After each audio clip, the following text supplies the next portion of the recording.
Hi hello ನಮಸ್ಕಾರ, welcome back to Vijaya recipe. ನಾನಿವತ್ತು ಆಲೂಗಡ್ಡೆ ಮತ್ತು ಹಸಿ ಬಟಾಣಿನ ಯೂಸ್ ಮಾಡಿಕೊಂಡು ಆಲೂ ಮಟರ್ ಗ್ರೇವಿ ಮಾಡೋದು ಹೇಗೆ ಅಂತ ತಿಳಿಸ್ಕೊಡ್ತಾ ಇದ್ದೀನಿ. ಬನ್ನಿ ಮಾಡೋದು ಹೇಗೆ ಅಂತ ನೋಡೋಣ.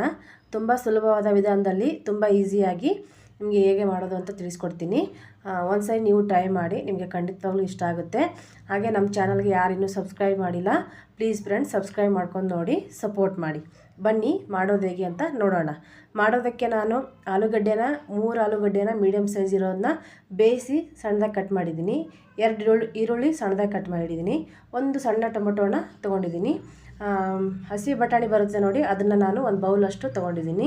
ನಾನು ಹಸಿ ಬಟಾಣಿನ ತೊಗೊಂಡಿದ್ದೀನಿ. ನೀವು ಬೇಕಿದ್ದರೆ ಒಣ ಬಟಾಣಿನ ಒಂದು 5 to 6 ಅವರ್ ನೆನೆಸ್ಕೊಂಡು ಮಾಡ್ಕೋಬೋದು.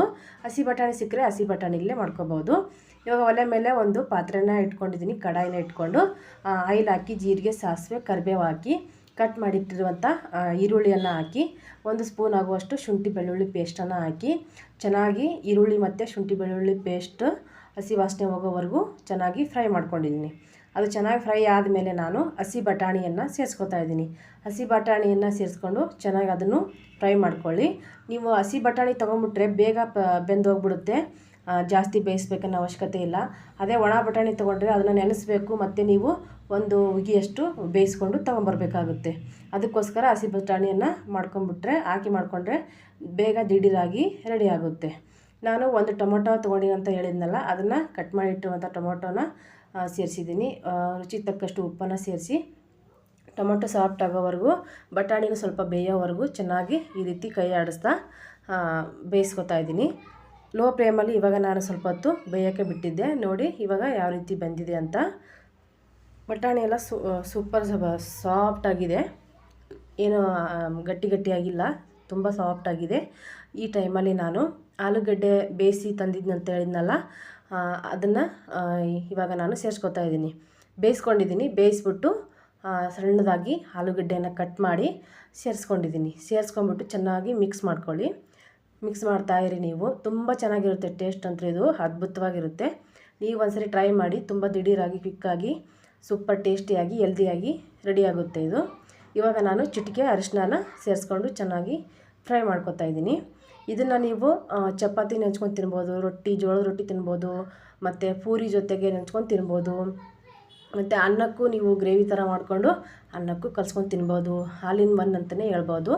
ಅಷ್ಟು ನಿಮಗೆ ಹೆಲ್ಪ್ಫುಲ್ಲಾಗಿರುತ್ತೆ, ಮತ್ತು ಸೂಪರ್ ಹೆಲ್ದಿ ಅಂತಲೇ ಹೇಳ್ಬೋದು. ಬಟಾಣಿ ಎಲ್ಲ ಸೇರಿಸೋದ್ರಿಂದ ಒಳ್ಳೆ ಹೆಲ್ದಿ ಫುಡ್ ಅಂತಲೇ ಹೇಳ್ಬೋದು. ಇವಾಗ ನಾನು ಅಚ್ಚ ಖಾರದ ಪುಡಿಯನ್ನು ಸೇರಿಸ್ಕೊತಾ ಇದ್ದೀನಿ.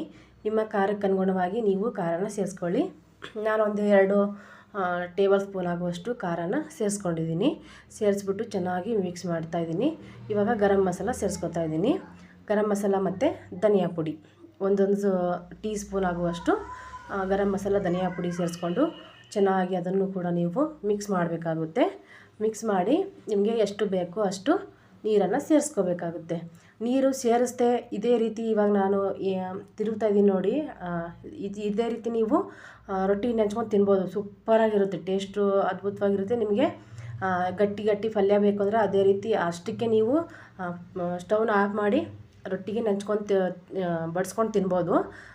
ಇಲ್ಲ ನಮಗೆ ಅನ್ನಕ್ಕೆ ಬೇಕು, ಪೂರಿಗೆ ಬೇಕು, ಚಪಾತಿಗೆ ಬೇಕು, ಆ ಥರ ನಮಗೆ ಗ್ರೇವಿ ಬೇಕು ಸ್ವಲ್ಪ ಅಂತಂದರೆ ಒಂದು ಸ್ವಲ್ಪ ನೀರನ್ನು ಹಾಕಿ ಈ ರೀತಿ ನಾನು ಮುಚ್ಚಿ ಬೇಯೋಕ್ಕೆ ಇಟ್ಟಿದ್ದೆ. ನಮಗೆ ಅನ್ನಕ್ಕೂ ಬೇಕಾಗಿರೋದ್ರಿಂದ, ಅನ್ನಕ್ಕೆ, ರೊಟ್ಟಿಗೆ, ಆಲ್ ಇನ್ ಒನ್ ಎಲ್ಲದಕ್ಕೂ ಬೇಕಾಗಿರೋದ್ರಿಂದ ನಾನು ಸ್ವಲ್ಪ ನೀರು ಹಾಕಿ ಗ್ರೇವಿ ಬೇಕಲ್ಲ ಅಂತ ನೀರು ಹಾಕ್ಬಿಟ್ಟು ಬೇಯಕ್ಕೆ ಬಿಟ್ಟಿದ್ದೆ. ಇವಾಗ ನಾನು ಮುಚ್ಚಳನ ಮುಚ್ಚಿ ಒಂದು 5 ನಿಮಿಷ ಅಥವಾ ಒಂದು 2 ನಿಮಿಷ 2 ನಿಮಿಷ ಬೇಯಿಸಿದರೆ ಸಾಕಾಗುತ್ತೆ. 2 ನಿಮಿಷ ಬೇಯಿಸಿದರೆ ರುಚಿಯಾದ ಆಲೂ ಮಟರ್ ಗ್ರೇವಿ ರೆಡಿ ಆಗುತ್ತೆ. ನೋಡಿ ಇವಾಗ ಯಾವ ರೀತಿ ಬಂದಿದೆ ತೋರಿಸ್ತೀನಿ. ನಾನಿವಾಗ ಸ್ಟವ್ನ ಆಫ್ ಮಾಡ್ಕೊತಾ ಇದ್ದೀನಿ. ಸೂಪರಾಗಿರುತ್ತೆ, ಟೇಸ್ಟ್ ಅಂತೂ ಅದ್ಭುತವಾಗಿರುತ್ತೆ, ಸೂಪರ್ ಹೆಲ್ದಿ ಅಂತಲೇ ಹೇಳ್ಬೋದು. ನೋಡಿದ್ರಲ್ಲ ಫ್ರೆಂಡ್ಸ್, ತುಂಬ ಈಸಿಯಾಗಿ ಆಲೂ ಮಟರ್ ಗ್ರೇವಿ ಮಾಡೋದು ಹೇಗೆ ಅಂತ. ಇಷ್ಟ ಆಗಿದ್ದರೆ ನಿಮ್ಮ ಫ್ರೆಂಡ್ಸ್ ಆ್ಯಂಡ್ ಫ್ಯಾಮ್ಲಿಗೆ ಶೇರ್ ಮಾಡಿ, ಹಾಗೆ ಲೈಕ್ ಮಾಡಿ. ಹಾಗೆ ಯಾರಿನ್ನೂ ಸಬ್ಸ್ಕ್ರೈಬ್ ಮಾಡಿಲ್ಲ, ಪ್ಲೀಸ್ ಫ್ರೆಂಡ್ಸ್ ಸಬ್ಸ್ಕ್ರೈಬ್ ಮಾಡಿ, ನನ್ನ ಚಾನಲ್ಗೆ ಸಪೋರ್ಟ್ ಮಾಡಿ. ನಿಮ್ಮ ಸಹಾಯ, ನಿಮ್ಮ ಒಂದು ಸಪೋರ್ಟ್ ನನಗೆ ತುಂಬ ಅಗತ್ಯ. ಹಾಗಾಗಿ ಪ್ಲೀಸ್ ಫ್ರೆಂಡ್ ಸಬ್ಸ್ಕ್ರೈಬ್ ಮಾಡಿ, ಬೆಲ್ ಐಕನನ್ನು ಕ್ಲಿಕ್ ಮಾಡಿ. ಆಗ ಮೊದಲು ನಮ್ಮ ವಿಡಿಯೋನ ನೀವೇ ನೋಡ್ಬೋದು. ಮತ್ತೆ ಸಿಗ್ತೀನಿ ಫ್ರೆಂಡ್ಸ್ ಇನ್ನೊಂದು ವೆರೈಟಿ ರೆಸಿಪಿಯೊಂದಿಗೆ. ಅಲ್ಲಿವರೆಗೂ ಟೇಕ್ ಕೇರ್, ಬಾಯ್ ಬಾಯ್. ಇಲ್ಲಿವರೆಗೂ ಸಮಯನ ನೀಡಿ ನೋಡಿದ್ದಕ್ಕೆ ಧನ್ಯವಾದಗಳು.